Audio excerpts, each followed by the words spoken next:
What a game that was. The Ravens come all the way back, Trevin, to get a win on Monday Night Football. Along the way, my stack of Lamar Jackson and Mark Andrews just embarrassed you in our home redraft league. Put up 186 points, highest score in the league this week. Your pitiful team lost by like 70 points. How did it feel to lose to me for the second time this year with a third coming this week? Third ain't gonna happen, but that wasn't anything you did. You got lucky one week, so congratulations on that, I guess. Yeah. One time's a coincidence. Three times No, is a trend, maybe. no. So I'll you're claim actually I'll back. claim the luck again. Do you still like football after being on a baby moon? Did you even watch any football while you were gone? Just take a hiatus entirely? I did watch football. I had a good baby moon. We'll talk about later on, I think. But I got to watch my Raiders lose in Monday Night Football in my hotel room by myself with my wife trying to sleep. So I just had steam coming out of my ears that night, trying to stay quiet so she can get good sleep. But other than that, it was a great trip. Yeah. Brent got to remind all the listeners why he is the better co host than you. So sorry, listeners, but Trevin's back this week. You'll have to try to muddle through with him. I did want to give you guys a shout out. You talked about how good a seasons Darnold and Jones are having. So good jinx you put on them. Darnold's thrown 5 interceptions the last 2 weeks, and Jones had what looked to be a terrible concussion his last game. So they got you to thank for that one, I think. We're taking the blame for injuries now, huh? Yeah, and bad play. So both of them. I guess we can't talk about anybody, or if we do, you better go trade them. Yep, that's what the listeners should know that. Yeah, I think we did a good job covering those two. Warned people a little bit, but they have definitely outperformed expectations so far this year, even with those rough weeks last week. Yeah, now Jones is in a wheelchair, and Darnold might not ever throw another touchdown. So good work. Yeah, someone who did not meet already low expectations this week was the former Raiders coach, John Gruden. Trevin, I know all the listeners are dying to hear your 2 cents on this, and you put together some thoughts. So let's hear them. This sucks. I, the Raiders, they do mean a lot to me. I've lived and died by their wins and losses for basically as long as I can remember. Growing up, I'd wear my Tim Brown jersey to church when I was young. One point, I was going to name my future child either Khalil or Mac, and I'm not saying this as I'm a bigger fan than anybody else or anything like that. Just saying they mean a lot to me, and this news really hurt me. Al Davis, I'm not saying the Raiders are perfect organization or anything before this. I'm sure they had some bad stuff going on their own, but Al Davis did take pride in giving people's chance to different marginalized groups that couldn't get opportunity anywhere else. He hired the first black head coach in Art Shell, the second Latino coach with Tom Flores, and the first woman executive with Amy Trask. So they did have actions where they prided themselves on giving these people different opportunities. And so to see the current head of the Raiders organization really thought about these same groups of people that Al Davis gave chances to. Um, we just see that he's a small-minded bigot and should never hold a leadership position again. So it sucks, and it's also bullshit that the Raiders let Gruden resign on his own, didn't come out and fire him. Gruden didn't even apologize for anything he said. He just said he's sorry for being a distraction. All the Raiders organization said was, "We accept his resignation." And then Mark Davis didn't even get in front of the press yesterday. He made Mayock go in front when he had nothing to do with this. So that was another chicken shit move. So, and the fact that he's just sending these emails to company email addresses and including different CEOs of different companies, it's disheartening to see people in this much power where you're head of these. I mean, Gruden was head of the football side, but also he's the face of an organization that employed hundreds of people on just the ticket takers and the food salesmen. They're not under him, but they're working for the same company. And then so him and these other big company CEOs and stuff talking like this to each other. They're very comfortable doing it, it seemed. So that's not ever good to see.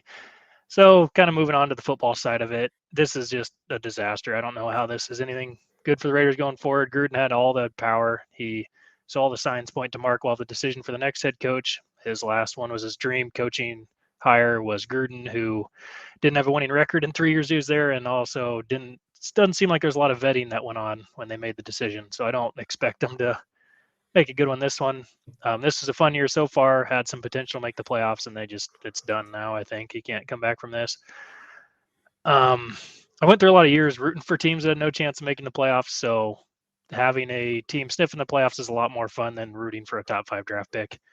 This Raiders roster, it can get turned over really fast. It's all vets on 1-2 year deals and rookies on no long-term contracts, and there's just not a lot of corner pieces besides Max Crosby maybe and Colton Miller, who any new organization, any new coach is going to want to keep on. And so it just sucks that these younger guys that I've enjoyed watching improve as Ruggs. I've really came out as a huge Ruggs fan, but it is fun seeing him improve. And there's just whoever the next guy is doesn't have any need to keep him there if he's not performing right away because he didn't make the selection. So all these younger guys that I've watched, it's just probably gone and looks like a multi-year rebuild, and it's going to be more dark days ahead, I think.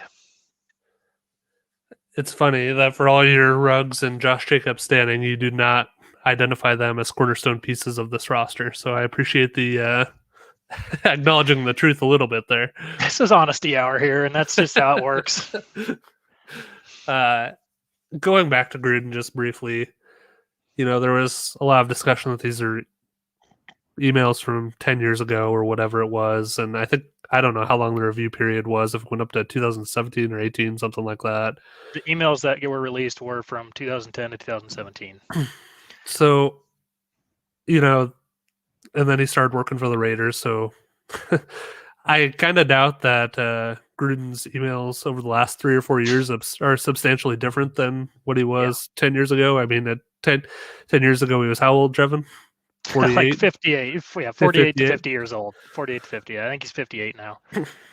Not a lot of people significantly change during those intervening 10 years at that stage in their life. So I think that these emails were who he really was behind closed doors. And when that gets out to the public, there are going to be repercussions regardless of who you are, especially in a public position like he was. The other thing I think about with these current players is, Gruden's gone, but we talk about Carl Nassib, but it did take a lot of courage, and he really had to trust the people around him would support him coming out and being the first gay player. And so now he did take a personal day yesterday and didn't practice. And you just got to be looking around like these guys were hired by Gruden, the guys that are still there. How much do they also talk like this behind closed doors? And that goes for anybody on the team that's any type of minority. Gruden he's out there getting everybody on these stupid emails. So there wasn't, if you're a teammate there, it's just, this is a disaster. I don't know. Yeah.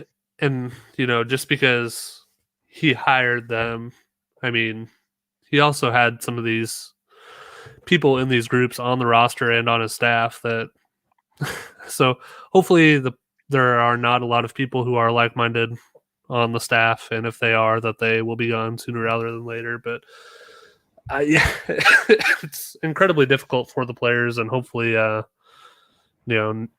of them can find a way to process this and move on, because this is the middle of the season still. They've got a lot to play for this season. They're 3-2 right now, and it's just a situation that's really unfortunate that they're in, and through no fault of their own, and to try to have to deal with that's really sad. This is a professional work environment, and these guys are fighting for their jobs. The average NFL career is less than 3 years. So to try to do that alone is hard enough, let alone having to worry about all this stupid off the field stuff that's going on right now. And the other thing, sometimes people like to make excuses that he's just the coach, but he is also the person in charge of hiring and firing lots of different people. And he's obviously has these views behind closed doors. And so it kind of came out that he's never hired a African assistant coach. He's only had one working for him right when he started at the Buccaneers, who's already there. He's never had an African-American quarterback, except for there was one there at the Buccaneers. Sorry, the coach was actually at the Raiders in 1997 or whenever he started. And one quarterback there at the Buccaneers. So he thinks this way, and he's also shown to make his decisions based on these things. And it's sad all around. It's disgusting, and man, it sucks. Yeah. So thanks for giving me the time to go through that. I kind of had to get a lot of my Raiders stuff off my chest, but needed an outlet for it. Yeah, it's unfortunate. And hopefully, the Raiders can move upward and onward from here. I know you weren't real thrilled about the progress they were making under Gruden to start with until the way they started off pretty good this year. So there's probably a better coach out there for them to be had, and definitely a better person to be that head coach. For sure. I don't trust the guy making a decision on that, but we'll see. Cross my fingers, I will guess. give Mark credit for how quickly, like once all of this came out, they got everything on Friday. I'm not giving him any credit for that. The Raiders had all this information on Friday. They only one email got released to the public, but the Raiders had all this, and they still let him coach on Sunday. Yeah. I guess I didn't realize that, so that's my bad. But it's terrible. I want a young, exciting coach that hasn't had the head coaching job yet, who can have some creativity. We kind of see he's working for other places, the Rams, the Chargers, the 49ers, and the Bills. And I would guess that he's calling Jeff Fisher and trying to get a plane to see if Lane Kiffin wants to come back, would be my guesses on what he's doing right now. No way. You think Lane? You think he's seriously trying to get Lane? I don't think Mark's a smart man, and I think he likes to do things that his dad did. So, yes, I do. I would be shocked if he was actually trying to get Lane. Who would be on your wish list? And you sent me one name, but I know you probably have others. Like I said, I'd really want it to be a guy that hasn't been a head coach before. I think those younger guys are providing a lot of new creativity for some teams and pushing offenses in a different direction. But I do want Joe Brady. Another name on the list is Bieniemy. We don't really have to get into it, but he does have some stuff in his past that I don't think now is the great time for bringing on somebody with a little bit of a questionable past. But I would, and also I think the Packers offensive coordinator, I can't think of his name, but he's another one on my list. So we'll see. But it does, like I said, there's not a lot for cornerstone talent on the team, but you can also sell it as there's not a lot of long-term contracts. You can really turn this thing over quick if you don't like who's currently on the team. Carr's, his contract's up. Waller would be a big contract, but it doesn't come up till next year. I'll have to make a decision on that. So it's a lot of cap space and can really rebuild this thing quick if you get the right guy. So are you assuming Mayock is gone too? I do. Mayock's just been a whipping boy for Gruden the whole time. Gruden had all the power. I think that was a way for Gruden to make personnel decisions, but blame somebody else if it doesn't go right. I've said that from the beginning. So I don't think Mayock's influence increases anymore with Gruden being gone. Yeah. Maybe I could be wrong. Maybe that's the only guy left. They had the president of the team kind of quit in a weird way earlier this summer, who took on the whole business side of the Raiders organization. And I only say that to say there's just nobody left that has a lot of influence there. So maybe Mark does look at Mayock as, you've been here a while, maybe we can give you more power, but I don't really see that happening. I think whoever they hire as a coach is going to want to bring in their own GM too. Yeah, I mean, there's not a lot in Mayock's track record to support his retention at this point, so it'll be interesting to see what happens. He can say Gruden was the one making all the calls, but that also makes you look weak. So, yeah, I don't think Mayock has a lot of left. All right. Anything else you want to get out there before we move on? Like I said, appreciate you giving me the time. This is kind of my outlet for my Raiders frustrations, so this is kind of a big story. So, there you go. What do you think their record is at the end of the year? I really think this is going to be bad. I think about the 2018 season when it was kind of after they traded Mack and Cooper, and there wasn't a lot of people playing with a lot of spirit that year.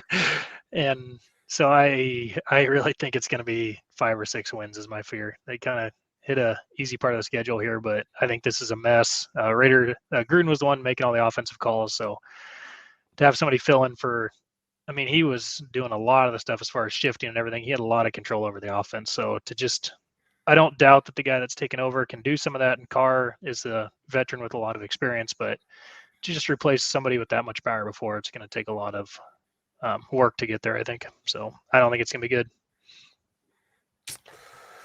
It'll be interesting. The AFC West race certainly has taken a turn over the past couple of weeks. Speaking of the AFC West, we have our stat of the week, which comes to us from Anand Nanduri on at Nanduri NFL on Twitter.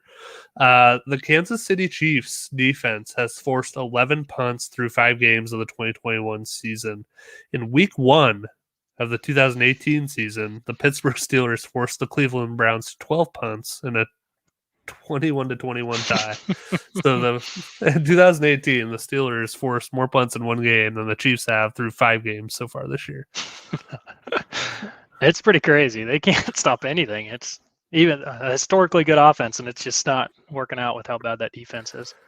Insanely bad. They're gonna have to do something, get something figured out there if they're gonna make a run at a 3rd consecutive Super Bowl. Not even in the playoff picture at this point, but there's a lot of season left too, so it'll be interesting to see how that shakes out. In the meantime, Chiefs prediction, Levi. What do you think? What's their final record this year? In the meantime, great for fantasy points. I think they get it figured out and end up as the 3 or 4 seed in the playoffs. Record wise, so that'd probably make them 11-6 or 12-5. We got 3 losses now, so they'd have to go, 9-2 or 8-3 the rest of the way.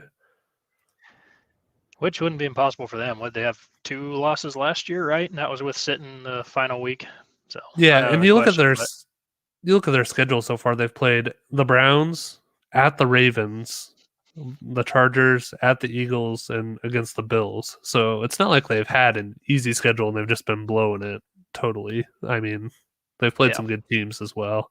So the schedule's going to soften up a little bit, and I think they'll get some things figured out probably and, end up in that probably 3 or 4 seed. I think that they're out of the question for the top seed. What do you think? I think so too. It's just too much ground to make up with 3 losses this early in the season, but I'm with you. I think they probably end up with 5 or 6 losses this year, and one of the stronger teams going to the playoffs again. They're just going to take some time to get this defense figured out. Yep. We are on the same page. All right, let's hop into the main event. For our main event tonight, we just have 1 round because of the length of Trevin's thoughts on an important topic earlier. So we're playing in or out tonight, Trevin, and we have 3 players we're going to discuss, whether you're in or out on these players moving forward, and you can approach it however you want. If you want to approach it from a rest of season perspective, go for it. And if you want to take a dynasty approach as well, love to hear your thoughts. The first player is one I have to do a bit of a mea culpa on. Kadarius Toney has actually looked really good these last couple games, Trevin. He had a huge game against Dallas, a breakout game on week 5. 13 targets, 10 receptions, 189 yards, 29.6 fantasy points. Number 5 receiver last week before getting ejected for throwing a punch. I kind of forgot about the punch. Yeah. So could have done even more damage, but he's kind of the only target left standing at this point in that offense. They've lost Darius Slayton and they've lost Sterling Shepard. Kenny Galladay has been banged up in that game. Saquon Barkley went out with the ankle sprain. So he was getting a lot of opportunity and he really made the most of it here. What do you think about him going forward? Yeah, I have to admit I was wrong too. Yeah, I was calling him a bust as soon as he got drafted. I thought it was crazy. They took him in the first round. Somebody like him, we've talked about his Florida stats before. He just did nothing until his senior year and before he really broke out.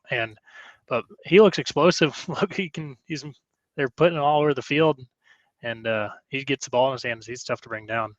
So I don't know if really, was he doing this stuff in practice? I don't understand how Jason Garrett wasn't playing him till everybody else got hurt and he went on a streak like he did last week, but he looks damn good. Yeah, he actually has been kind of ramping up. So the first game he played about 9% of the snaps, then 28, 68, 89, and then back down to 59 last week, which, as we mentioned, part of that was the ejection. But he actually had a pretty good week in week 4 as well against New Orleans. 9 targets, 6 receptions, 78 yards, 14 fantasy points in that game. So he's been doing okay, even these last couple games. It wasn't just a one-hit wonder at the least. I know so I will say, just in this last game, that's better than any game I thought he would have in his career, if we're being honest. I was pretty negative on throughout the whole offseason, as listeners know. So I apologize, Kadarius. You're better than I thought you were. And I think that's why when you look at these players that get first-round draft capital, at a certain point in your draft, you just have to take them because somebody believes in them that much, they're going to get an opportunity. And if they actually are good, they're going to perform like he has. So, and I actually picked him up in a redraft league because who knows, right? Like end of your bench stash, guy who could do that in only his 5th game in the NFL, there's a chance that he actually is really good. So, with that said, the things I worry about are some of those weapons coming back. I think Evan Ingram was even nicked up a little bit too. No surprise there. But is he going to continue to get that opportunity going forward? I don't know. That makes me a little nervous. And then the other thing is this game script was kind of very heavily in his favor. The Cowboys won 44-20, and they had a pretty commanding lead most of the game. I mean, it was 17-10 at half, but then they kind of pulled away in the second half, and were playing a pretty soft coverage in that secondary that allowed him to just rack up these short catches as they tried to milk the clock. So I don't know if we can expect him to have that level of success on an ongoing basis if he doesn't have both of those factors working in his favor. But there's potential there. So I'm not totally out, but I'm not I mean, from a dynasty perspective, I'm not buying, but from a redraft perspective, worth an end of your bench stash, I think. I think you're a little late if you're trying to buy in Dynasty. We did take him in those rookie drafts. I'm pretty excited now. But the one thing I'll push back, you said with Evan Ingram, no surprise that he's hurt, but you can say that about every other weapon they've got there with Barkley and Sterling Shepard. And these are guys that miss quite a few games with injuries. And if Tony can stay healthy, he's going to be a 1 or 2 receiver for him because these other guys haven't shown the ability to stay healthy. The one thing is a little disappointing is with Dimes getting hurt last week with that concussion. Hopefully he can come back quick because they were providing a spark. The two of them were hooking up pretty good. Yeah, totally fair points. All right, let's move on to our second player. This one's a little trickier, Trevin. We've got Allen Robinson, who is wide receiver 61 this year so far, averaging just over 8 points a game in PPR scoring. We've come to think of Allen Robinson as that reliable wide receiver 1 on a year-in, year-out basis. He's only just turned 28 years old, should be in the prime of his career, but he's really struggling in the Bears offense. What do you think? Well, the other thing we've said about Allen Robinson, too, is that he's quarterback proof. It just didn't really matter who was behind center. He's able to put up the stats. That's how good he is. But the Bears suck on offense. They've trying to work in the rookie quarterback, and it wasn't working with the Red Rifle under center either. So I don't have a lot of trust in Allen Robinson putting it together as far as fantasy goes the rest of this year because it's not working out. They beat the Raiders, but they still only had like 100 yards passing, and it doesn't seem like the solution for them to win games is to open up the passing offense. So I don't really expect them to. Yeah. Looking at his target share, it's almost the same this year as it was last year when he had he was at 25% last year. He's at 24% this year. So that hasn't significantly changed. But what has is the team pass plays per game. It's gone from 38 to 24. So they aren't passing the ball much at all. And Nagy is clearly just trying to win games with the defense and with doing as little as possible as far as putting Fields at risk on offense and letting him actually try to make some plays. So that is something I don't see changing until Nagy's gone. Nagy sucks as a coach. I think it can't get worse for Allen Robinson this year, but I don't know how much better it gets either. Like I think he's going to have a few, just because of his talent, a few games where he has a really strong week, but I don't know that you're going to be able to bank on him for wide receiver 1 production on a week in, week out basis like you have in the past. That said, I think next year, so maybe it's a chance to buy in Dynasty because I think next year Nagy will either be gone if he's back in Chicago or because he's playing on the franchise tag this year. So he'll either be out of Chicago to hopefully a better situation or he'll be back in Chicago, which seems unlikely based on his relationship with the front office. But Nagy almost certainly won't be the coach. So it's hard to see how he ends up in a worse situation than he is right now, especially if he is an unrestricted free agent and can pick his destination. And based on his history and stuff, I think he'll have a lot of attractive suitors. So I am optimistic in Dynasty, but for this year, I'm tempering expectations by quite a bit. Yeah, and if you took him in a redraft, you took him at a position that you were hoping for a wide receiver 1 from him, and he's on your dynasty team, you're thinking he's going to be one of those top 12 guys, and I don't see any chance of that happening this year. But I also do agree. I don't think he'll be in the Bears next year. They can't do another. If he ends up with stats like he's projected to at this point, they're not going to put another franchise tag on him, and he's not going to re-sign there. So, like you said, hopefully he finds a better position. I might even wait on Dynasty and hopefully he has a couple more bad games and then get maybe a price even lower. Yeah. But yeah, I definitely look at buying him in Dynasty, but redraft. Is he at a cut level for you if you need some roster spots? Because he's not even putting up wide receiver 3 numbers. You can't even depend on him to be a bye week fill-in at this point. I would have a really hard time doing it, but it's not crazy, and I think that says a lot. Yeah. Rough. And if you have him in Dynasty, I think you have to hold him. Like, you can't sell him right now. You're not going to get any sort of value for him. So you just got to hold and wait for the rebound to come, whether that is later this year or, next year potentially. Yeah, it just sucks. You can't. If you are competing this year, there's really no chance for you to sell him to get a piece that helps you compete. You got to hold. Hopefully he gets to a better team. And then maybe with that news, if you really want to sell him and he's made you upset, you can get somebody to bite then. But you're kind of stuck right now, I think, in Dynasty. Yep, unfortunately. All right, our third and final receiver for in or out, Trevin, Emmanuel Sanders is wide receiver 20 so far this year, despite missing a game. He's averaging over 15 points a game in PPR. What are you doing with Sanders? Selling, baby. I think at some point, Diggs just has to turn it around, doesn't he? The connection they had last year with all the numbers Diggs put up, I don't really understand why it's not clicking quite as much for Diggs, even though the offense is working. But I think with this start that Sanders has had, you can get a pretty good sell on him before Diggs figures this out and kind of take Sanders' numbers down. Yeah, I mean, well, it looks like Sanders has played in all 5 games, so I don't know what my Fantasy Pros is doing with their stupid thing saying he only played in 4. But so pardon their stupidity. But when you look at his stats, he's had 5+ targets in every game, 5 to 8, and he's had, at least a couple receptions, but he's not getting a ton of volume. And then touchdowns.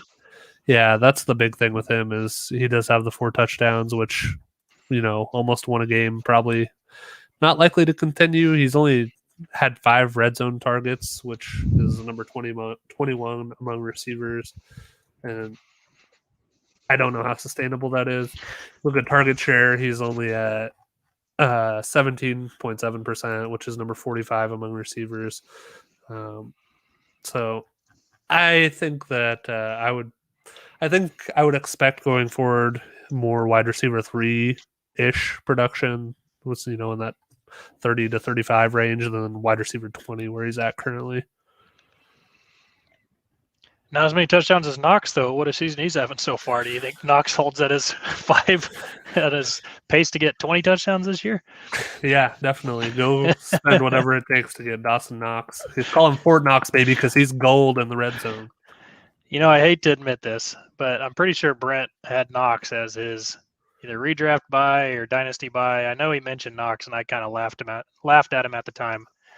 And he's right on that one so far, at least. I think you were out because it looked like they were going to get Ertz. Yep. But, 5 touchdowns on 18 receptions. He's got almost 1 out of every 3 catches going for a touchdown. Yep. I don't know if that keeps up.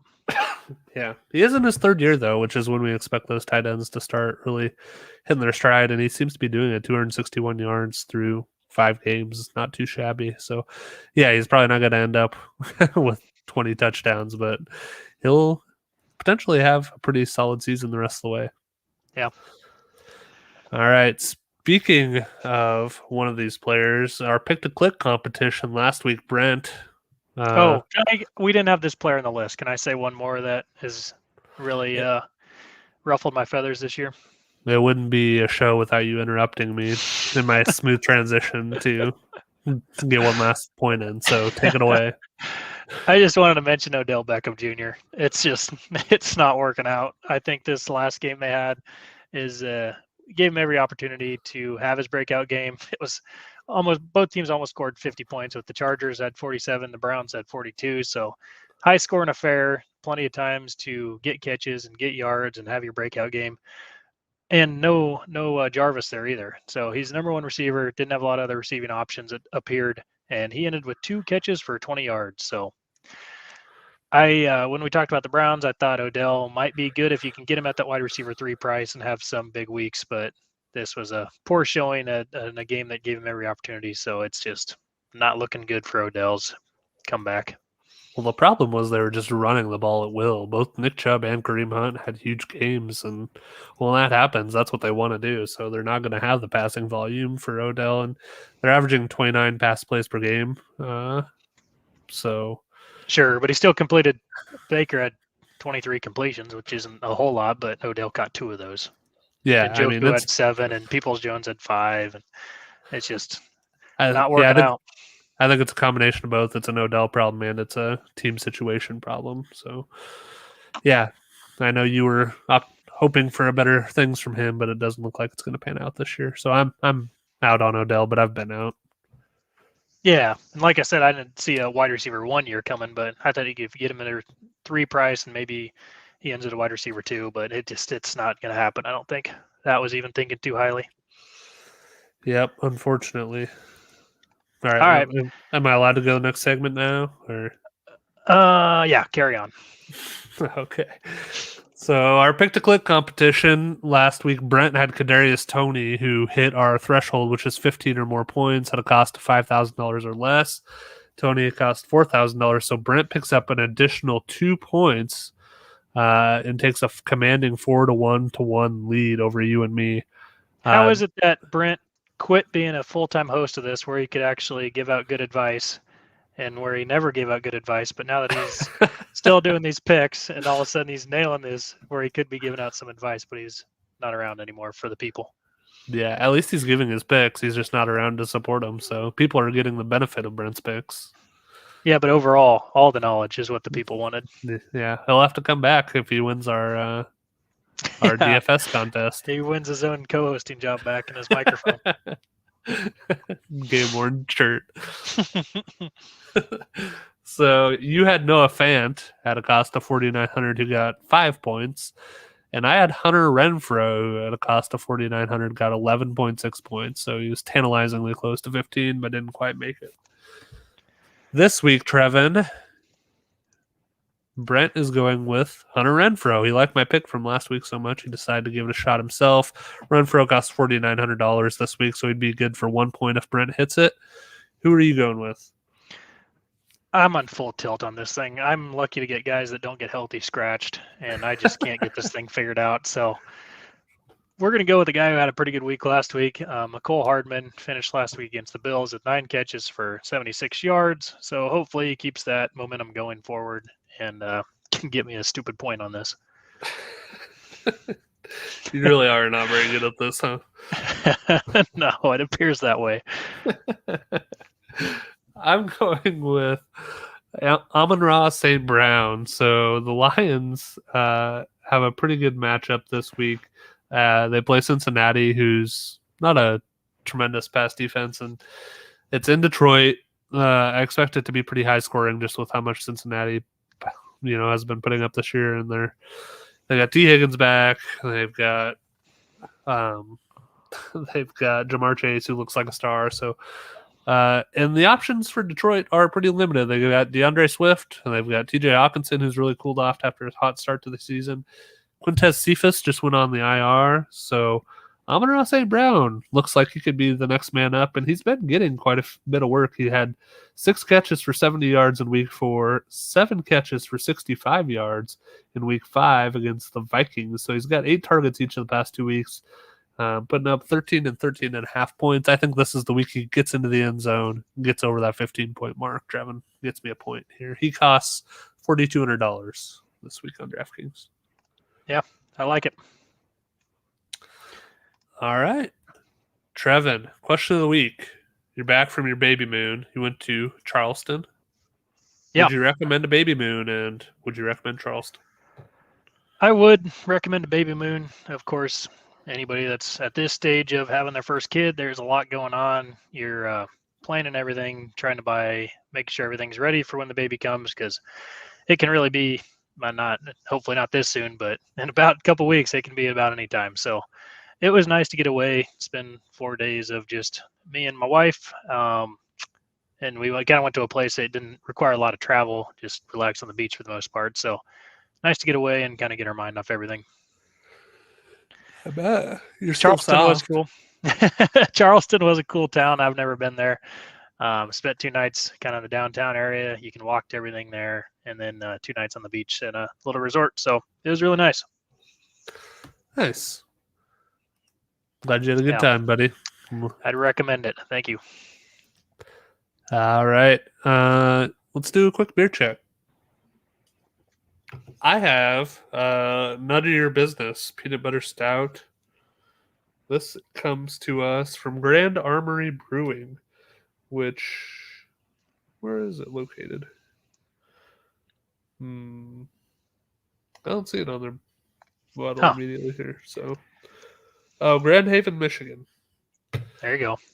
Pretty solid. It's a peanut butter stout, you said? Peanut butter stout. I don't mind those. It's getting to the colder temperatures. That's when I start going to darker beers. Yeah, I really like this one, actually. It's 8.5. Wow. Very nice. So I've got a Leinenkugel's Oktoberfest. Drinking it out of my buddy's fencing glass he gave me. Fencing, huh? He's got a fencing company in Omaha. Like fencing with swords? Mm-hmm. Exactly. Like a Knight's Tale. Is he pretty good. Those cool masks with the American flag across the face? Yep, that's him. You've seen him. Leinenkugel's Oktoberfest, we're going to give that 7.8. It's pretty good. Nice. It's a solid score. Yep. All right, everybody. Can we before you end this thing, I just want to give a quick shout out to Kyle Pitts. He finally had his big game, so he just needs to play in London every week, I think. It was only a matter of time. All he needed was Calvin Ridley to miss the game. Yeah. He does have the record now for the most receiving yards for a tight end through 5 weeks, so he's right what everybody expected, including myself. I told you when we talked about him that he was getting everything he needed. He just had to have it come together a little bit. You weren't a believer. You weren't a Pitts stan. Well, I'm not picking him to finish with the best rookie tight end season of all time. That's for sure. That's what me and the Pitts stands are doing. Yeah, the Pitts. There are dozens of you. All right. Thanks for being part of the Fantasy Players Club, everybody. We'll have a new episode for you next week that'll live stream on Twitter, YouTube, and Facebook. Until then, on behalf of Trevin the Baby Mooner Cremosta, this is Levi the Heartbreak Kid Valentine wishing you good luck in Week 6. See ya. All right, Trevin, Squid Game has taken over the world. We both just finished it last night. So before we dive into this, if you have not watched it all yet and you don't want to be spoiled, turn off the podcast now. If you are okay with spoilers or if you've already finished it, keep listening and we'll give some thoughts here on Squid Game. So, Trevin, you had a question to kick us off. Yeah, so the series was amazing. I really liked it. But I wanted to ask you, how would you do in Squid Games, Levi? So thinking back through the games, first one, red light, green light. First one's a red light, green light, correct. I think I would... Boy, I think if I could have not been one of the people that just started panicking and trying to escape, I would have done okay. I don't think... Because I would have gone slow and steady and kept an eye on the clock and made it across okay. But I think you just got to get past that initial shock on that game. Yeah. Boy, that was a shocking scene when they just start lighting everybody up. Yeah, that would have been tough to keep my composure, but I think that's what it's all about on that first one. Yeah. So I'm with you. I think I could have made it through that one. The cookie game, where you had to cut out the shape, was second, right? I believe so, yeah. Or whatever it was. I think it was a cookie, but what the real trick on this one was picking the right shape. Yep. And if you didn't know what the game was beforehand, like you're basically What shape would you have picked? Just I, when the scene started and we didn't know what it was yet. What see, shape? I already knew because they had a lowering the bar video on Barstool's Instagram that I watched where they tried to Oh, do this. So I knew it was one of the games, but I didn't know which one. So I can't really answer that. oh. You? So I didn't know the game. So obviously there was a more complicated shapes. So I didn't have any idea what it was, but I would have picked circle just because I thought that was a solid shape. I didn't know what was coming, but I didn't want my shape to be complicated to stick out on itself. But you definitely want the triangle. The circle, even though it's a solid shape, it's a lot harder to do the round one, I think. So I think I could have got a circle done though. Yeah. I think that was definitely second because Star and Umbrella would be Umbrella impossible. were, Yeah. yeah. I would not have had the foresight to, or the insight to do the licking thing and like Nope. thinking that would break through first because it was the thinnest. Nope. I would have just said I'm dead. I think that's what he said immediately when he opened up his umbrella. He said I'm dead, and that just would have been the end of me. I wouldn't even got close. I don't think with the umbrella. Yeah. So I think that one, it really would depend which shape I got. I would have been screwed if I got an umbrella for sure, and probably if I got a star too. Yep. The next one, we're going to count that midnight fight as Oh, one. God. I think that was next. So how would you have done in the midnight fight? That was a wild turn. That was another twist I didn't see coming where they all just attack each other. I would be screwed if I actually got into an altercation, but if I was able to just find a good hiding spot and hide out, which might be decent at that, then I would have a chance. But if they found me, I'd be screwed. Yeah. You? You don't think you could kill a man? If they're trying to kill me, I'd do my best, but I don't have a lot of faith in myself. I'm with you. I would have hidden at a top bunk, but it seemed to be that a lot of those were getting tipped over. It wasn't real clear if those were mechanically tipped or people were just tipping them, but I would have tried to hide at a top bunk, and if that didn't work out, I would be in a lot of trouble. Man. But we'll say we both got that. We both got good hiding spots, and we made it through that. Okay. Next is tug of war. So I'm like 6'1", 210 right now. Well, putting on a little pounds since the kids. So I think that, works in your favor somewhat in this game. Again, I would not have had the foresight to do the strategy that they did on the show, so I just would have been relying on brute strength. And again, I think this just all comes down to your teammates.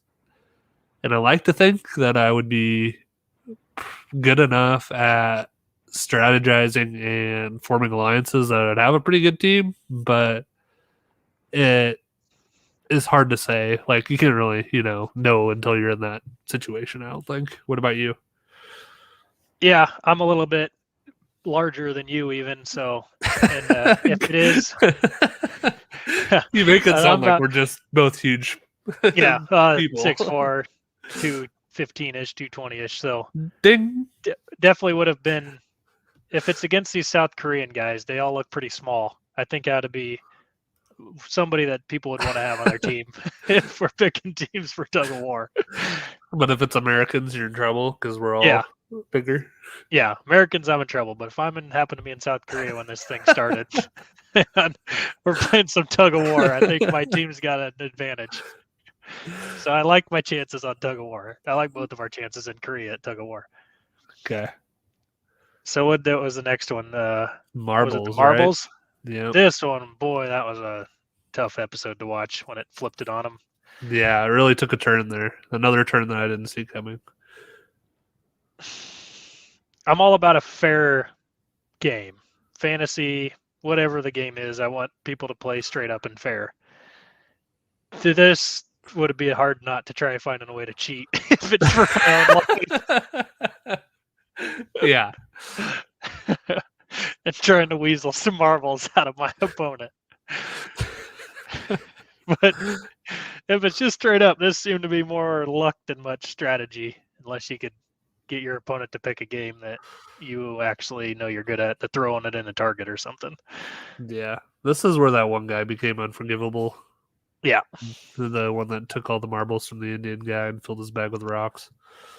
Hmm. that ended up in the final two. Yeah. Would you have done that? Trick the guy and fill it with rocks? See, that's the thing about this show is I want to say no, but when it's life and death, I think Yeah. you don't really. It's you can't say until you're in that situation exactly what you would do. Like we all want to say we would be like the main character, but even he in this game was he thought he was tricking that old man. Yeah. He felt terrible about it. He was crying the whole time, but he thought he was doing it. That's So why, yeah, when the guy that we're supposed to be rooting for was confronting the other guy with about his other stuff, it's like, this is life and death. What do you want from me? I'm sorry I cheated at this marbles game, but I'm trying to live here. yeah, just if so, which game would you pick of all the good marble games they played? So you have the traditional like one that several of them played where they just hold in their hands odd or even and you have to guess and you wager how many marbles and if you get it right then you get however many marbles from the other person that you wagered. Or you have the one that the tattoo guy switched to where you try to throw it in the hole in the ground and if you make it you get all the marbles that are on the ground by the hole that have been thrown. Or you have the one that those two girls played where they just try to throw it closest to the wall and whoever gets closest wins. That's the Michael Jordan game. That's the quarters game, Yeah, from The Last Dance. Yeah. The security guard. I'd either do the whole game where they're throwing against the wall. I'd want it to be some skill involved, so I know I don't want to die because I was just a luck game that I didn't pick odd or even correctly. There didn't seem to be as much going on there, so I picked odd or even wrong, and a guy shoots me in the head. I'd at least want to have a little bit of skill, I guess, to go out with me trying something. Yeah. Did you think that old man knew what was going on? Or did that surprise you when he was like, I knew there was something going on with the old man. I no, guess I we'll just mean talk about our. specifically just before we get to the rest in the marbles game where he acted like he is having dementia or whatever, and then at the end he called him out for cheating basically. And I thought the old man did know what was going on there. How you're about you? better than Because me. I didn't. I thought you he thought was he was just losing it until the end when he called him out. because there's enough kind of mystery going on where the old man seemed to know some of the games and stuff that I thought there was something extra going on with him. Okay. All right, so we made it through marbles. Was the next one the? So hey, Oh, which got you the most emotional? Was it the guy cheating the other guy out and putting the bag of rocks and having him go wander around while he got the marbles and everything and got out of there? Or was it the two ladies that did the one thing and the one girl just dropped her marble instead of throwing it at the wall so the other girl could live? mine was the old man and the other guy. When the other guy first, you could see him kind of make up his mind to cheat the old man on the game. Like the old man Yeah. ended up, he didn't know what was going on, but for that guy to make that decision to, in his eyes, cheat him was what made me the most emotional, I guess. Maybe even most emotional was when they just announced that they'd be playing against their partner. And Yeah. that guy had picked the old man as nobody else wanted him, but he's gotten me this far, so I'm going to stick by him here. And then all of a sudden, he's trying to kill him. Yeah. How about you? That was a huge twist. Yep. I think I don't know, man. They all really got me. Like I was pissed Yeah. at the guy who just did the rocks thing, and then just that girl just dropping Yeah. her marble was a tough one too. It was a really good, really well written game. And then the next one, right, was the the tempered bridge? glass. Yeah. The bridge. How would you do on this one? What's your strategy? I just it was all which number you picked in the order, and Would you be fighting about when it's your time to be in front? What's your move? I don't step think I on the would have next had one. I like the one guy. I don't think I would have had a chance at telling which was which, so I probably would have tried what the one guy did and just tried to go fast and hope it didn't break before I got to the next one. If you're first, what else are you gonna do? Like, there's like 32 of them. There's no chance you're making it all the way across. That's why I think I'm fighting people, like like some of them did. Like, all right, I'm not walking out there on my own, so it's gonna take one of you guys to push me out there because I'm not just gonna step on this 50-50 and do it for, like you're saying, 16 times or whatever, because that's not possible. So if somebody else wants to go first, be my guest. Otherwise, we're fighting. I'm not just walking out there. I just think it's so hard because, like, if you're the very first one, there's 15 other people there that are just going to shove you. Like, they're not going to just let you not go. That's fine. I'm not walking. You'd rather get shoved to your potential death than choose on your own. Yeah, I guess so. What if you're middle of the pack, you would have been that guy who stopped and just said, go for it. Yeah. Because it's just the odds are impossible for you to make it to the end. If you have more than 4 left, you can get lucky with 4 or 5 if you get super lucky. But besides that, you're crashing. So it's time to fight. Yeah. I did like how that ended with that crazy lady grabbing that guy and pulling them both to their death. Yeah. What I hated on this scene, though, or this game, never once was there a push or a pull, like in that lady's case, where they went to the next piece of glass and it didn't break. Every time there was a push, it was, oh, that was the wrong one. Do you notice that? Oh, yeah. Yeah, I know what you mean. Like, I think that would have added a little bit to that game if they had one where that person actually lived and was on the next one and had a chance to retaliate. They also they weren't super clear on, it seemed like you had to kind of jump to the next one, but otherwise you'd think you'd be trying to whack it with your hand or throwing shoes at him or something. They had all the shoes laying there. That's what I thought it too at first, what would have been my strategy, but then I think they were too far away that you couldn't really just like put a third of your body weight on it and see if it was going to break or not. All right, so we made it through. It was also... Go ahead. It was also bull that they turned off the lights on that guy. Yeah, it's all about fair play, and all of a sudden they changed the rules halfway through the game. I didn't like that either. Yep. All right, so next we made it through the bridge. It was also last one on the bridge. I hated that they just blew it all up at the end, and that's how that girl died. Yeah, like me too. We're just gonna blow it up for no reason and send flying glass shards everywhere. Yeah, yeah, I don't like that Stupid. Either. So the next one is the name of the show, The Squid Game, where I guess I'm not still super clear on what happened there. They had to run through the middle part, and then you could try to get to the end goal, and one guy's playing offense, one guy's playing defense. The part I didn't like about that was... We're not talking about the knife part? You wouldn't have tried to kill the other guy? Well, you'd have to try, I guess, if you have a knife on you. And then during the night when he fell asleep and that lady stopped him, would you have tried to kill him right there? Well, I don't actually know if I would have at that point, because if you're thinking about it, there's probably only one person going to survive. If you're in that situation, you have to... More realistically, there's probably not more than one person walking out of there. But at that point, I think I'd still be lying to myself, being like, whatever game's next, maybe all 3 of us can win it, And then we split the pot, because that's what they kind of kept. I think you'd be lying to yourself to say you're going to split the pot. So I'd be more optimistic at that point, being like, all right, we can all 3 win this and we'll split the pot. I wonder what it's a scripted show, so it was never going to happen. But if that lady hadn't died, I don't know how you would have played Squid Game for the final game. Yeah, they probably would have thrown something in to make one of them kill the other person. Yeah.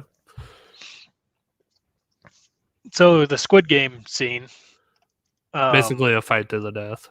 Yeah, they said you could walk out if there's only one person left alive, they win. But also, if you actually win that game, you win too.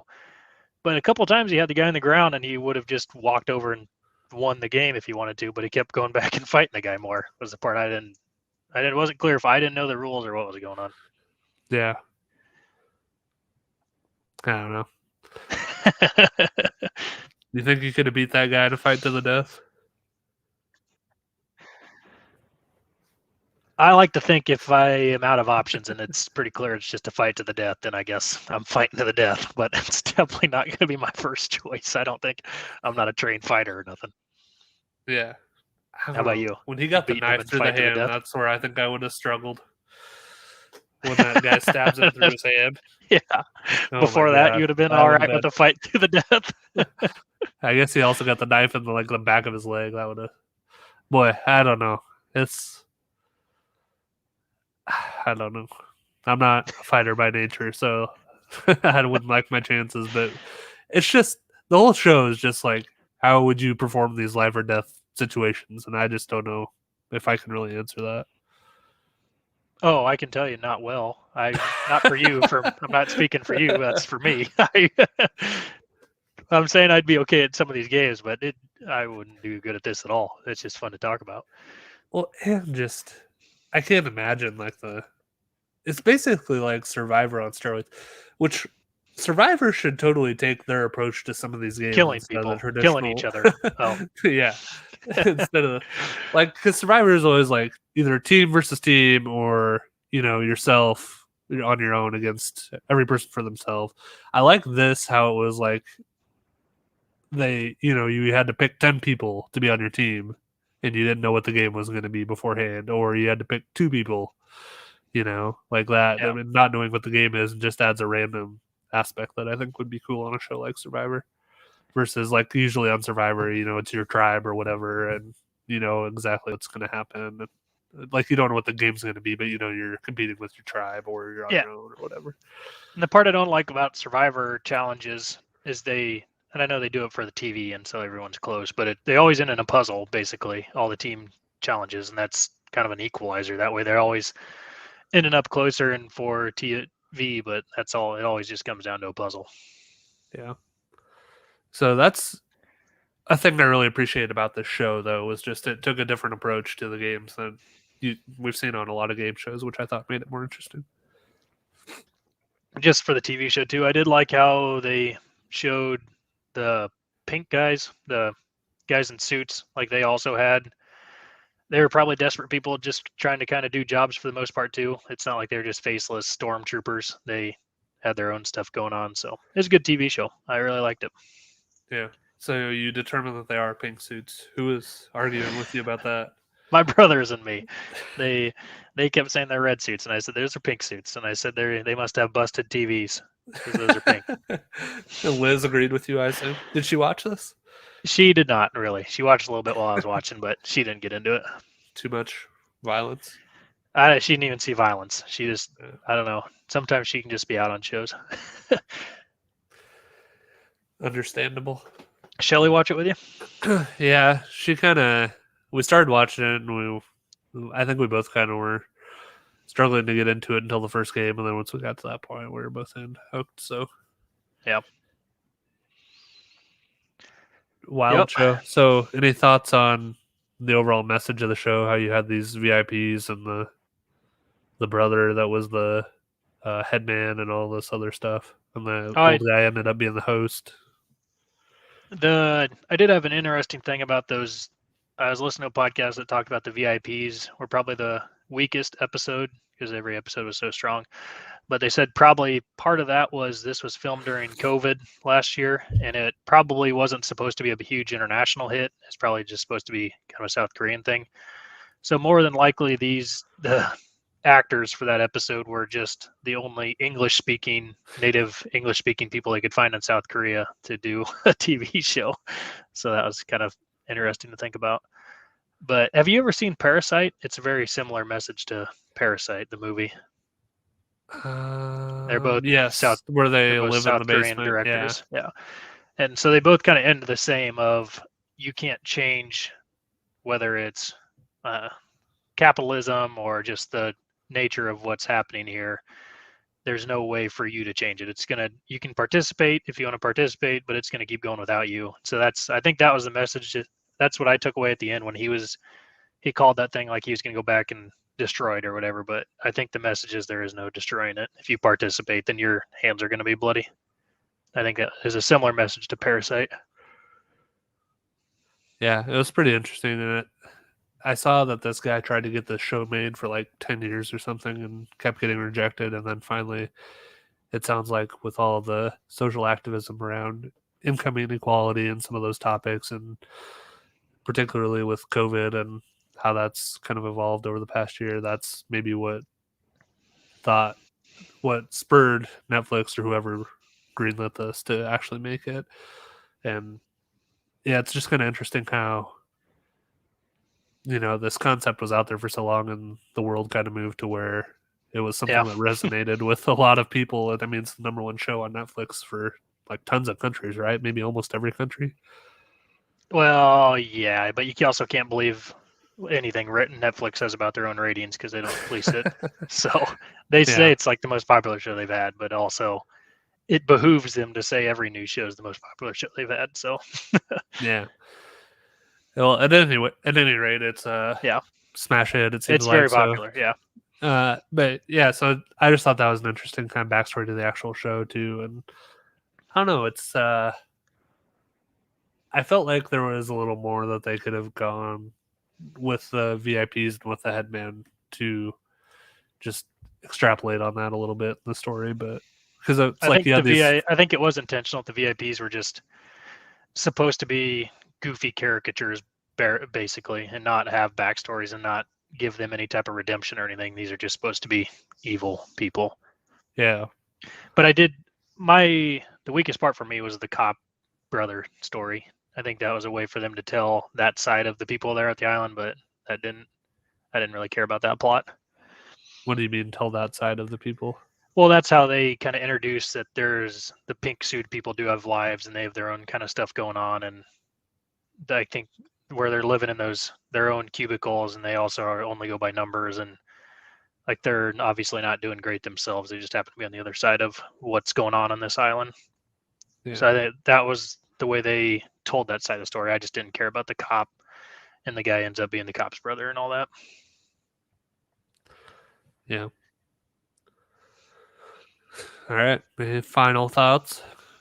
Nope, I think we covered it all. I think we spent half the time talking about Squid Game. So maybe we just turn this into a South Korean TV show podcast. Maybe. They've had some good stuff lately. I'll give them credit. Yep. That's all I got. How's the Thursday night football game going? Bucks are up 14-7. Antonio Brown had a touchdown. Oh, wow. Yeah. So we got touchdowns from Zach Ertz, OJ Howard, and Antonio Brown. OJ Howard's alive. You're kidding me. Yeah. Started Wow. him in our DFS contest. Go enter that if you haven't already. All right, man. All right. See you, everybody.